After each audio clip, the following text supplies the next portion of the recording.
Every couple months, I like buying one of these $20 pork loins and making it into multiple meals. If you're just meeting me, my name is Amy Cross, and this is The Cross Legacy, where I teach you how to save money on groceries. Our grocery budget is $135 per person, and it's just my husband and I here at the house, so that works out to be $270 per month that we're spending on groceries. Every couple months, I will buy a large pork loin at Costco, and I will divide this down either into smaller pork loins or cutting it into pork chops. During the spring and summertime, we tend to go towards pulled pork sandwiches more often or having it on tortillas, but in the fall and wintertime, we seem to want pork chops more often. The last time I got a pork loin, I made the entire thing into pulled pork, and that way I was able to have it for dinner that night, and then we put it into the freezer in 6 different packages. For that $20 piece of meat, we ended up feeding my mom, who was here at the time visiting, and having 7 more meals out of that. So it worked out to just be around $1.30 per serving. When I'm making pulled pork, I normally just put that in the Instapot and I season it and then put some broth with it. And I don't add any sauce to it until after I've already shredded it up. And I divide it up into packages or glass containers to go into the freezer. It's when I go to defrost the pulled pork is when I end up adding the barbecue sauce to it. And that way it reheats really nice and I can control how much sauce I'm adding to it. And if you don't want pulled pork, as in like barbecue pulled pork sandwiches, we also add taco seasoning to it and put it on burritos to have it as a taco. So if you're going to use a quart-sized bag or a glass container, either way is so handy to have already cooked protein in your freezer that you can pull out easily and make a meal quickly. For this one, since it's the middle of winter time, I'm going to cut this into pork chops.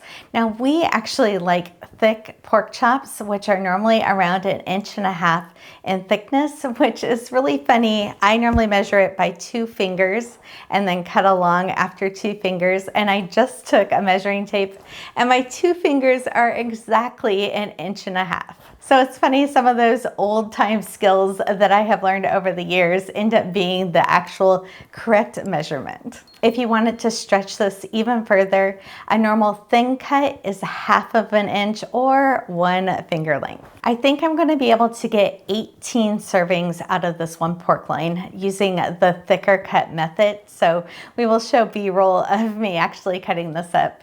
And then we are going to put this in plastic. If you are anti-plastic, it's okay. You can use glass containers. But as I put it into a plastic bag, I'm going to put some parchment paper in between the layers so I can easily pull out just what we need for however many people we have at the house that night. I base our grocery budget just on Mike and I living here at the house, but now we have moved closer to our family, so we are having family dinners more often. If we don't use all of these up by the time the weather starts turning and it gets warmer and we don't want to turn on the oven, we could still always put these in a crock pot or Instapot and turn it into the shredded pork. So that's why I'm going to choose to cut this all into pork chops tonight, but it still gives me the flexibility to use it however I need to. If you want to see the recipes of how I'm actually using this, make sure that you're following our Meals and Moments series. We're starting a brand new season of it for 2026, and it will be on the channel.